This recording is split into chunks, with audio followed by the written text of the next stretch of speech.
जैसा कि आपको पता है प्रयागराज में महाकुंभ लगा हुआ है और ये जो इस बार का महाकुंभ है ये 144 वर्षों के बाद ऐसा संयोग बना है। तो इस जो महाकुंभ का जो उद्देश्य है वो हम महाराज जी से जानने की कोशिश करेंगे। हमारे बीच ये जो महाकुंभ के अवसर पर ऐसे ऐसे साधु महात्मा जो आपको आमतौर पर बाहर नहीं दिखेंगे वो साधु महात्मा आपको कुंभ में आएंगे और आप चाहे तो उनसे आशीर्वाद ले सकते हैं। ऐसे ही एक महाराज जी हैं, महाराज जी कठोर तपस्या करते हैं। आप देख सकते हैं कि कठोर साधना महाराज जी कर रहे हैं। महाराज जी हमारे दर्शकों को कुछ बताइए जरा। आएगा बस आप बोलिए। हर हर महादेव, सनातन धर्म की जय, गौ माता की जय, गंगा मैया की जय, जमुना मैया की जय, सरस्वती मैया की जय, सारे भक्तों को जय।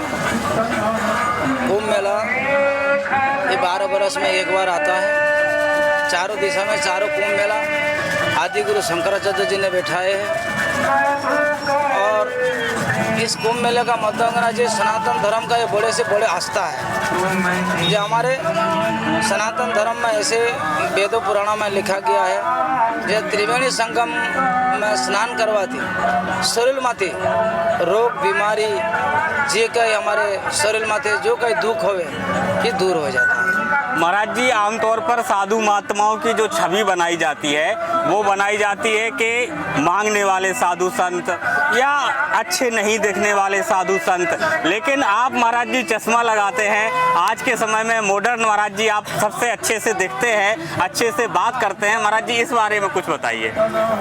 देखिए बाकी रहा मांगने वाले जो साधु संत है ये सब नहीं होते हैं। हमारे अखाड़े का जो भी महात्मा होंगे वो कभी मांगने नहीं जाएंगे। बाकी गांव में ऐसा कोई गरीब दुखी होते हैं जो कोई मादारी होते हैं कोई ये वो होते हैं तो वो लोग मांग के खाते हैं। और बाकी रहा मॉडलिंग तो अभी ऐसे समय अनुसार चलना पड़ता है। तो महाराज जी आप यही चश्मा हमेशा लगाए रहते हैं या बदल बदल के बहुत सारे चश्मे हैं उनको लगाते हैं? चश्मा जैसे आपका जैसे कोई भक्त ला देते चश्मा ये लगा लीजिए बाबा जी बहुत अच्छा लग रहा था वो पहन लेता हूँ। तो महाराज जी कितने चश्मे आपके पास ऐसे बहुत हो जाते होंगे? क्योंकि मैं पहनता हूँ फिर दूसरे को दे देता हूँ, उसको मैं पहन लेता हूँ। जैसे आया वैसे दे दिया, वैसे दे देते हैं। महाराज जी ये जो आम साधना है जो हम लोग घरों में करते हैं और ये जो आप कठोर तपस्या साधना आप जो कर रहे हैं दोनों में क्या फर्क है? फर्क है जैसे आपको शॉर्ट में समझाने जाए, जैसे कॉलेज में पढ़ाई करेगा छोकरा, एक लड़का पढ़ाई करेगा कॉलेज में और एक प्राइमरी स्कूल में पढ़ाई करेगा, फ्रेंड्स उसमें डिफरेंस पड़ता है।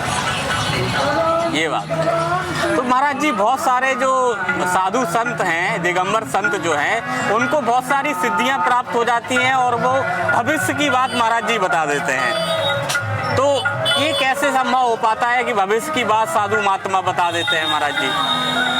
जी महाराज जी ये तप करते हैं, तप की ताकत है ऐसे जो पहले ज्ञान फिर बाद में विज्ञान आया है। इसके तप की ताकत से ज्ञान आता है।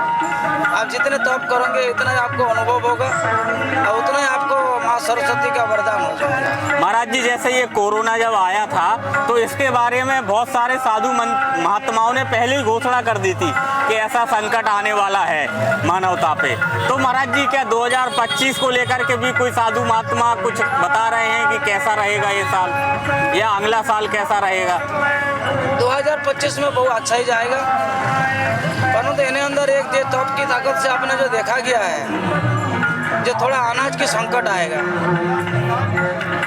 अनाज की देश में थोड़ा अमुक राज्य में संकट आएगा। अच्छा महाराज जी 2025 में महाराज जी अनाज का संकट आएगा, संकट रहेगा। तो महाराज जी इससे निपटान कैसे हो सकता है? कैसे भक्त लोग इससे छुटकारा पा सकते हैं? क्या साधना महाराज जी क्या वो करें?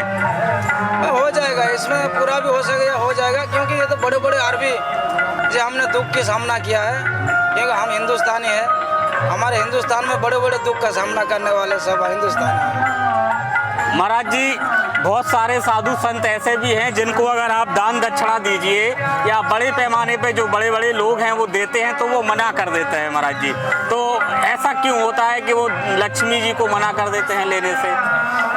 जी जी महाराज, उसके पास हो पीछे का बहुत धन रकम होगा वो लेता नहीं है दाम, और जिसके पास नहीं है उसको तो लेना ही पड़ेगा। लेना पड़ेगा। महाराज जी, अभी तो आपके दर्शन कुंभ में हो रहे हैं, जब कुंभ समाप्त हो जाएगा तो हमारे भक्त आपसे मिलना चाहें, दर्शन करना चाहें तो कैसे कर सकते हैं? बस हम पूरा देश घूमते रहते हैं और जब समय मिलता है गुजरात ऊपर दिवस गुजरात। गुजरात में महाराज जी आपका आश्रम है? गुजरात में रहते हैं, हम राजकोट में रहते हैं। महाराज जी, आपने हमसे बात की, आपका बहुत बहुत धन्यवाद। जय जय भारत।